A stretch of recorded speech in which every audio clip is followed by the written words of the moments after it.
I was naturally, for some reason, I automatically got gravitated towards dance. And I did Bharatnatyam, Kuchipudi, whatnot. It was such a beautiful experience that Bhagwan had curated for us. And finally, the biggest moment of pride and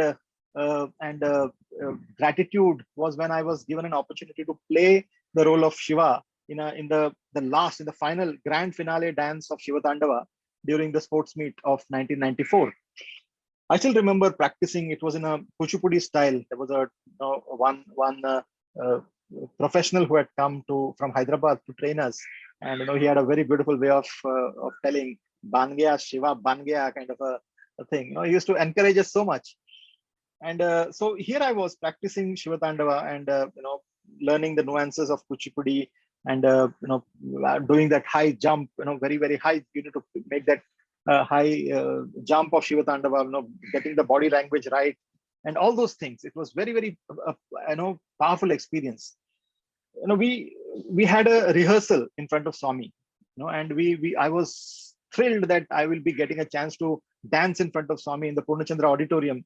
Uh, it was unbelievable for to think that I'll get a chance to present that first few steps. It was the entire dance had not yet been curated. The first 20 seconds of the dance is all that I had the opportunity to present in front of Swami.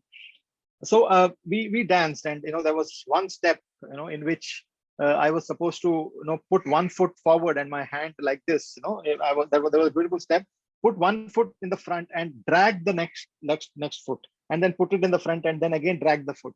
So that was the step that I did, and I had practiced it well in the institute, in the hostel, in the college hostel, in the hostel dining hall. I practiced it well, and I did without any thought. I did the same step for in the Purnachandra auditorium also. It was just 20-25 seconds of dance, but extremely vigorous. So by the time I finished, Swami beckoned me. I told me to come forward. I went closer to him, panting and full, because the dance was so vigorous. I was panting there. So I went and stood in front of him, and the Swami said, of all the dance, he did not give me any other feedback. He said that, see, don't in this dance, don't drag your feet. You lift your back foot and keep it front. The master had very clearly told that the beauty of the dance is, you put the front foot forward and drag the back foot, and then put it forward and drag the right foot and put it forward. It was a very graceful step, but Swami said, don't drag it, lift your leg and put it forward. Lift your leg and put it forward. Otherwise, it will start bleeding. I was so thrilled with that whole thing. Yes, Swami. Yes, Swami. I was very happy. And, I went and stood in the corner, still basking in that glory and basking in that moment of, Swami has spoken to me kind of a thing. And then Swami started looking at the next programs, and he was doing. As I was looking, I felt my toes feeling wet. My toes were feeling wet. I was wriggling my toes to see what is this wet. I could not see much in the because it was shadowy area. But then it started hurting. When I looked down, I saw that all my toes had got skinned. Right, it had become wounded, because in Purnachandra there was some sand, and the floor was not very smooth. In the hostel, it was a nice, beautiful floor, very smooth floor, so I could do that step beautifully. But in Purnachandra, the floor was rough, right? And what I take away from this whole thing, is this thought process that even before my brain could register that my legs are hurt, here was Bhagwan, who has understood that his boy's leg is hurt, and is giving me advice with pain, with concern. Is telling me, don't do that. Your legs will hurt. And no, had he not told me there, and had I done that step in the stadium, my whole, I think, foot would have got like potato ko peel karte hai na, it would have वैसे peeling ho gaya hota, right? So that would have been the experience. The whole skin would have come out. But this experience of Bhagwan, the drama or that dance is just an experience, is just an excuse for Bhagwan to get installed in our heart, right? I always feel that everything that the Balvikas does, everything that the Sathya Sai University education does, the main purpose of that is that it is anchoring Sai as the magnetic compass in the deepest recesses of our heart. He becomes the magnetic compass. It's an installation program, right? Swami becomes the direction. He becomes the magnetic compass. He gives he points us towards the true north. He points us towards the direction that he wants us to go.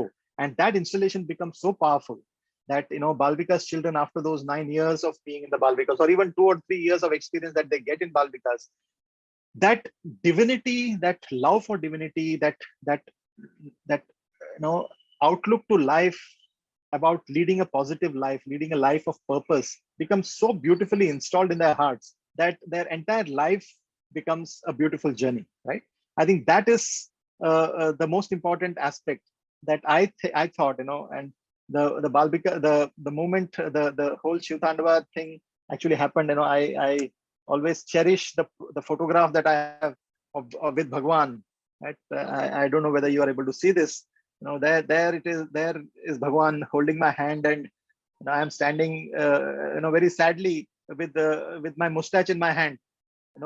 After all that drama, इतना पसीना हो गया था कि मूछ जो शिवा का था वो मेरे हाथ में पड़ा हुआ है, right? And so, but I still remember the day. I was I know by the time I had come this is just outside the interview room.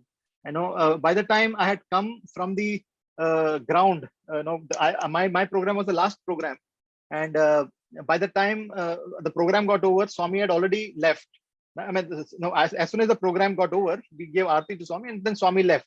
And by the time I could figure out how to go, boys had already started running, and Swami had already reached the mandir. I remember sitting with this whole Vesha of Shiva with this thing. I was sitting on a motorcycle behind one of my friends, and through the crowded roads of Puttaparthi, I was taken. Everybody's looking around, ye kya ho raha hai? Kind of a thing. It was such a wonderful experience. But by the time I came there to the mandir, Swami had already given photographs to everybody, and he had gone inside, and he was, probably having his dinner. And this was a time when Swami had never spoken to me. I was, one of those boys outside there in the crowd, and I was really sad. I was, sitting silently in this place. I was just seated outside alone. All the other boys were all seated in the other side. And as I sat there, my mustache fell down.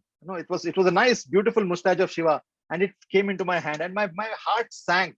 Right, I still remember all the boys laughing from all that side, telling that, hey, this fellow looks like a girl now, right?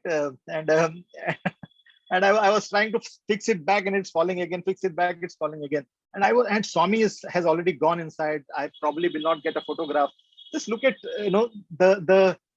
what I'm narrating an incident here, but at the same time, please understand the beautiful pangs that Swami is creating in the hearts of the youngsters, right?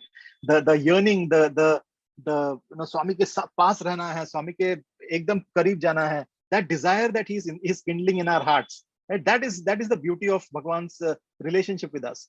So I was sitting there, but as soon as Swami came out, and he was looking at all the boys, and his eyes fell on me. Ada da da da Shiva, the way he said, ada da da da Shiva, come, he told, and he grabbed me. If you see how he's holding my hand, and he gave me a photograph. And this is one of the most cherished aspects. It's more than nearly 30 years now, right? I'm probably double the weight of that young boy there, but I can go into that photograph. I can go into that photograph and relive those moments.